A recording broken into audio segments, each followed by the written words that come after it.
नमस्कार मित्रांनो. जुलै महिन्यामध्ये अजिबात या दिवसांमध्ये प्रवास करू नये. शास्त्रानुसार हे अतिशय वाईट दिवस आहेत. भारतीय संस्कृतीमध्ये प्रत्येक गोष्टीला एक वेगळं महत्त्व असतं. त्यामध्ये योग्य वेळी योग्य काम करण्याची परंपरा अगदी पुरातन काळापासून चालत आली आहे. विशेषतः प्रवास करताना मुहूर्त पाहण्याची, अशुभ दिवस टाळण्याची प्रथा आजही अनेक लोक पाळतात. असं मानलं जातं की योग्य मुहूर्तावर केलेला प्रवास निर्विघ्न व यशस्वी होतो. तर वाईट दिवसांवर किंवा अशुभ तिथीवर प्रवास केल्यास अनेक संकटे, अपघात अथवा अडचणींना सामोरे जावे लागते. आपण बघतच आहोत की 2025 हा सुरू झाल्यापासून किती अपघाताचा आणि दुष्परिणामांचा वर्ष झाला आहे.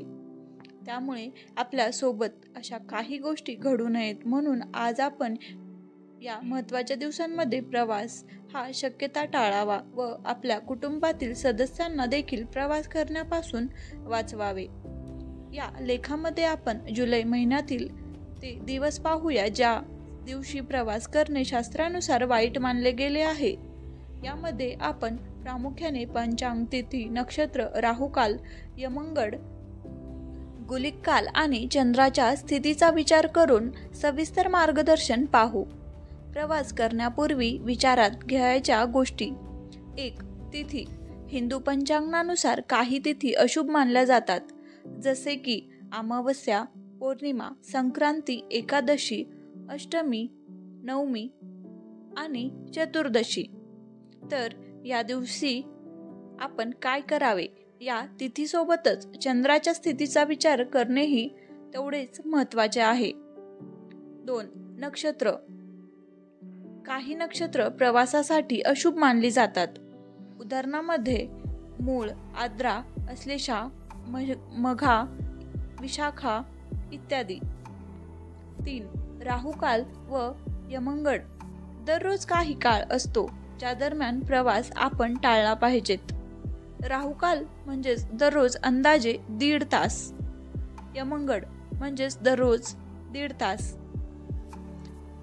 गुलिक काळ हे सुद्धा एक अशुभ वेळ मानला जातो. या काळामध्ये प्रवास सुरू केल्यास अपयश, अपघात किंवा इतर त्रास संभवण्याची शक्यता जास्त असते. जुलै महिन्यातील विशेष अशुभ दिवस. आता आपण वर्ष 2025 मध्ये जुलै महिन्यातील विशिष्ट अशुभ दिवसांचा विचार करू. येथे उल्लेखलेले दिवस हे पारंपरिक पंचांगावर आधारित आहेत. हे दिवस रविवार, मंगळवार, शनिवार यांसारख्या अशुभ मानल्या जाणाऱ्या वारांवर काही तिथींचा योग आला असल्यामुळे टाळावेत. प्रत्येक वर्षाचे पंचांग बदलते, त्यामुळे प्रवास करण्याआधी आपल्या कुटुंबातील गुरुजी, पंचांगकार किंवा कॅलेंडरवरून पडताळणी करून नक्कीच घ्यावी. जुलै महिन्यातील प्रवासास वर्ज्य असणारे दिवस. खालील तिथींना वर्ज्य मानले जाते. ते दिवस कोणत्या आहेत ते पाहण्याअगोदर जर तुम्ही या चॅनलवर नवीन असाल तर या चॅनलला लाईक करा, शेअर करा आणि सबस्क्राईब देखील करा व तसेच बेल आयकॉनवर देखील क्लिक करा, ज्यामुळे मी अपलोड केलेला व्हिडिओ सर्वात अगोदर तुम्हाला पाहता येईल. चला तर मग आता पाहूया की कोणत्या तारखेला आपण प्रवास टाळला पाहिजे जेणेकरून आपण सुरक्षित राहू. माझी देवाला अशी प्रार्थना आहे की तुमच्या आयुष्यामध्ये कधीच अशा गोष्टी घडू नयेत. तुम्हाला सतत आनंदी जीवन जगता यावे. 1. 6 जुलै 2025 रविवार, अमावस्या. अमावस्येच्या दिवशी प्रवास करणे अनेक लोक टाळतात कारण अमावस्या हा काळ पितरांचा मानला जातो. त्या दिवशी वातावरण नकारात्मक ऊर्जा जास्त असते, त्यामुळे प्रवास सुरू करण्यास वर्ज्य मानले जाते. 2. 9 जुलै 2025 बुधवार, अश्लेषा नक्षत्र.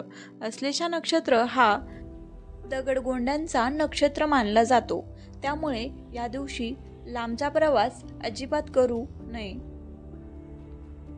3. 13 जुलै 2025 रविवार, पंचमी दशी तिथी.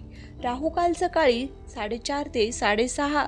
रविवारी राहुकाल दरम्यान प्रवास केल्यास त्याचा फळ विपरीत असतो, म्हणून हा काळ वर्ज्य मानावा. 4. 18 जुलै 2025 या दिवशी शुक्रवार, आर्द्रा नक्षत्र. आर्द्रा नक्षत्रात वाऱ्यांचा जोर जास्त असतो आणि हा नक्षत्राचा प्रभाव अस्थिरता वाढवतो, त्यामुळे प्रवास टाळावा. 22 जुलै 2025 मंगळवार, नवमी तिथी. मंगळवारी नवमी तिथीला केलेला प्रवास हा अपघाताचा किंवा संकटांचा योग असतो, म्हणून हा दिवस वर्ज्य मानावा. 28 जुलै 2025 सोमवार, चतुर्दशी तिथी. यमगंड काळ 10:30 ते 12. चतुर्दशी तिथीला अपघाताची शक्यता वाढते आणि यमगंड काळ प्रवासाला वर्ज्य असतो. प्रवासासाठी योग्य मुहूर्त कसे निवडावे, तर शुभ नक्षत्र पाहावे. रोहिणी, पुष्प, हस्त, स्वाती, श्रवण, धनिष्ठा, उत्तर फाल्गुनी यांसारख्या नक्षत्रात प्रवास करण्यास शुभ मानले जाते. चंद्राची स्थिती. वाढता चंद्र असल्यास प्रवास शुभ असतो. दिशा शूल विचारात घ्या. दिशाशूल म्हणजेच एखाद्या विशिष्ट दिवशी विशिष्ट दिशेला प्रवास करणे अशुभ मानले जाते. असं मानलं जातं प्रत्येक दिवशी एक दिशाशूल असतो. उदाहरणार्थ सोमवारी पूर्व दिशा शूल असतो, त्यामुळे सोमवारी पूर्वेकडे प्रवास टाळावा. अभिजित मुहूर्त. दुपारी सुमारे 12 ते 12:45 पर्यंत अभिजित मुहूर्त असतो, जो प्रत्येक कार्यासाठी शुभ मानला जातो. गुरुजींचा सल्ला घ्या. जर एखादे महत्त्वाचे काम असेल तर आपल्या गुरुजींचा सल्ला आपण नक्कीच घ्यावा. प्रवास करताना काय काळजी घ्यावी? प्रवासाला निघण्याआधी देवासमोर एक दिवा किंवा उदबत्ती लावावी. घराबाहेर पडण्याआधी साखर, दही खाल्ल्यास प्रवास निर्विघ्न होतो, अशी लोकश्रद्धा देखील आहे. प्रवास करताना वाहनांची योग्य तपासणी करून घ्या. वेळेवर प्रस्थान करून घाईगडबड टाळावी. भारतीय संस्कृतीत प्रत्येक गोष्टीला योग्य वेळ आणि मुहूर्ताचे महत्त्व आहे. योग्य वेळी केलेला प्रत्येक प्रवास सुखद, सुरक्षित व यशस्वी होतो, असा प्राचीन ग्रंथांनी उल्लेख केला आहे. वाईट दिवस टाळून प्रवास केल्यास तुमच्या वाटेतील अडचणी कमी होऊन प्रत्येक काम निर्विघ्न पार पडते. म्हणूनच जुलै महिन्यात या वर्ज्य दिवसांची नोंद करून ठेवा आणि त्या दिवशी शक्यतो प्रवास टाळा. जर प्रवास अपरिहार्य असेल तर शुभ मुहूर्त निवडून योग्य पूजा करूनच घराबाहेर पडा. अशा प्रकारे योग्य योजना करून व वाईट दिवस टाळून आपण प्रवास सुरक्षित व आनंददायी करू शकतो. आशा आहे की ही माहिती तुमच्यासाठी खूप उपयुक्त ठरली असेल व ही माहिती तुम्ही संपूर्ण ऐकून घेतल्याबद्दल तुमचे मनापासून धन्यवाद. जय श्री कृष्ण मित्रांनो.